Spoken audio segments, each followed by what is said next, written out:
우리가 다소간의 차이가 있다 하더라도 국가의 중차대한 문제 앞에서는 공존하고 또 힘을 모아야 되는 것이 아닌가 생각해서 이 자리가 마련됐습니다. 솔직하게 말씀드리겠습니다. 개혁신당은 국민의힘의 내재적 한계를 극복하겠다는 취지에서 시작됐던 당입니다. 그 생각은 지금도 변함이 없습니다. 그러나 정치와 사법제도를 망가뜨리는 거악 앞에서는 공조가 필요하다고 판단했습니다. 지금은 자신들의 허물을 뭉개는 데 매진하는 부패한 권력을 지적해야 할 때입니다. 국민 여러분, 작금의 대한민국 위기에 대해서 말씀드리겠습니다. 민주당이 무엇을 하고 있습니까? 자기들 유리한 특검은 단독 통과, 불리한 특검은 보류, 모두 권력의 방패 뒤로 숨었습니다. 국민만 바보가 된 것입니다. 야당이 야당의 역할을 제대로 하지 못한다면 그것은 스스로 국민들을 배신하는 것이라고 생각합니다. 야당이 여당을 견제하는 역할을 할 때 저는 국민들께서 뽑아주신 그 역할에 답하는 것이라고 생각합니다. 지금 이준석 대표께서 말씀 주신 것처럼 모든 증거들이 권력자를 가리키고 있습니다. 그런데 지금 더불어민주당은 살아있는 권력에 대한 특검은 눈 감고 이미 죽은 권력에 대한 부관 참시 특검만 계속 추진하고 있습니다. 네.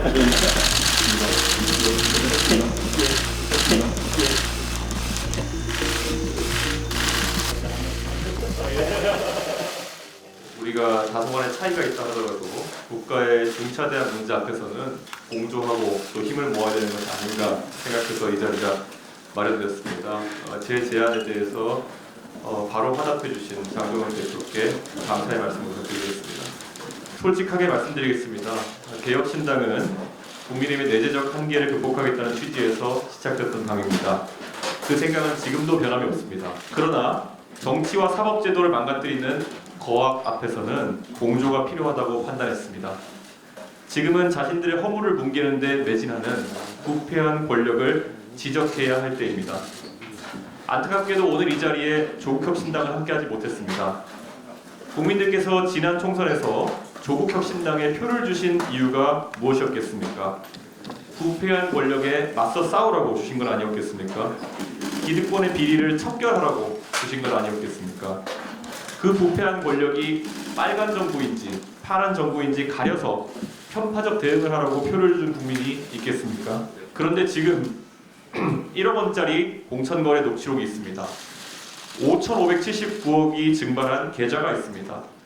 민주당 의원들에게 흘러간 통일교 돈이 있습니다. 이 명백한 정권의 부패 앞에서 야당이라면 어떻게 특검 공조를 거부할 수 있겠습니까? 어제 저와 장동혁 대표의 제안에 조국혁신당은 이해하기 어려운 인신공격성 발언으로 일관했지만 다시 제고해줄 것을 간곡히 요청합니다. 저는 조국혁신당이 비례위성정당으로 의석을 얻은 다른 민주당 2중대, 3중대, 4중대 정당과는 다르다고 생각했기에 이 제안을 드렸던 것입니다.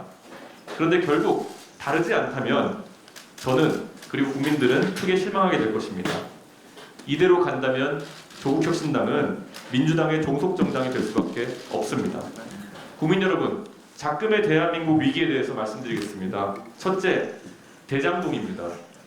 성남시가 범죄 수익 5,579억 원을 환수하려 계좌를 압류했습니다. 그 돈을 찾으러 갔더니 하천대유 계좌에 7만 원, 천화동인에 3만 원이 있었습니다. 미리 다 빼돌린 것입니다. 더 충격적인 것은 검찰입니다. 수사팀 전원이 항소하자고 했습니다. 그런데 누가 막았습니까? 법무부 장관입니다. 장병들에게 가야 될 국방비조차 제대로 지급하지 않으면서 범죄 수익 환수에는 적극적이지 않은 이 정권 정상입니까? 둘째로 공천비리입니다. 강선우 의원이 공천 대가로 1억을 받았다고 합니다. 김병기 의원에게 전화해서 살려달라고 울먹이는 녹취록이 있습니다. 김병기 의원에 대한 비유 의혹은 13개에 가깝습니다. 녹음이 있고 탄원서가 있고 돈이 오갔습니다. 그런데 탄원서가 어떻게 됐습니까? 이재명 대통령에게 갔다가 피탄원인 김병기 의원에게 그대로 넘어갔습니다. 고발하러 갔더니 고발당한 사람에게 서류가 넘어간 것입니다. 이게 나라입니까? 세 번째는 통일교입니다. 윤영호 전 본부장이 민주당 전현직 의원들에게 수천만 원을 전달했다고 진술했는데 민중기 특검은 여권의 의혹을 인지하고도 수사하지 않았습니다. 민주당이 무엇을 하고 있습니까? 자기들 유리한 특검은 단독 통과, 불리한 특검은 보류, 신천지 끼워 넣어서 물타기, 합동수사본부로 떠넘기기, 수용하는 척 시간 끌기입니다. 특검 칼날이 자기들이 향할까봐 두려운 것입니다. 5,579억 어디로 갔습니까? 탄원선 어디로 갔습니까? 통일교가 정치인에게 건넨 돈 어디로 갔습니까? 모두 권력의 방패 뒤로 숨었습니다. 국민만 바보가 된 것입니다. 이제 시간이 없습니다. 통일교 로비 의혹도 공소시효가 다다랐습니다. 대장동 돈은 해외로 빠져나갈 겁니다. 그래서 그들이 시간을 끄는 겁니다. 국민 여러분이 잊기를 기다리는 것입니다. 우리가 잊으면 그들이 이깁니다. 장동혁 대표님께 제안드립니다. 오늘 국민 앞에 약속했으면 좋겠습니다. 김병기, 강선우 특검, 그리고 제3자 추천 방식의 통일교 특검, 대장동 검찰 항소, 포기 경위 규명, 이 세 가지를 반드시 함께 추진합시다. 누가 진짜 야당인지, 누가 부패한 권력의 편인지 국민들께서 판단해 주실 겁니다. 그리고 대장동 일당의 마지막 1원까지 수단과 방법을 가리지 않고 환수해서 국민의 품으로 돌려드리는 그날까지, 그리고 부정한 정치 자금을 수수한 자들이 합당한 수사와 처벌을 받을 때까지 국민과 함께 싸우겠습니다. 야당이 야당의 역할을 제대로 하지 못한다면 그것은 스스로 국민들을 배신하는 것이라고 생각합니다. 야당이 여당을 견제하는 역할을 할 때 저는 국민들께서 뽑아주신 그 역할에 답하는 것이라고 생각합니다. 지금 이준석 대표께서 말씀 주신 것처럼 대장동 항소 포기에 대한 진실 규명 반드시 이루어져야 됩니다. 통일교 특검, 공천뇌물 특검 반드시 실시해야 합니다. 모든 증거들이 권력자를 가리키고 있습니다. 그런데 지금 더불어민주당은 살아있는 권력에 대한 특검은 눈 감고 이미 죽은 권력에 대한 부관 참시 특검만 계속 추진하고 있습니다. 오늘 우리 이준석 대표와 제가 이 자리에 모인 이유는 그런 문제점을 지적하려고 이 자리에 모인 것이 아닙니다. 이번에는 반드시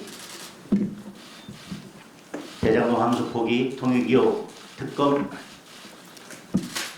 그리고 공천뇌물 특검을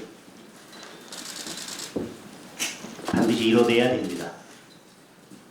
이번만큼은 반드시 그걸 이뤄내겠다는 그런 결기를 가지고, 그리고 꼭 이뤄내기 위해서 이 자리에 모였습니다. 먼저 그런 결기를 보여주신 이준석 대표님께 감사드리고, 오늘 이 자리가 반드시 결실을 만들어내는 그런 자리가 되었으면 좋겠습니다.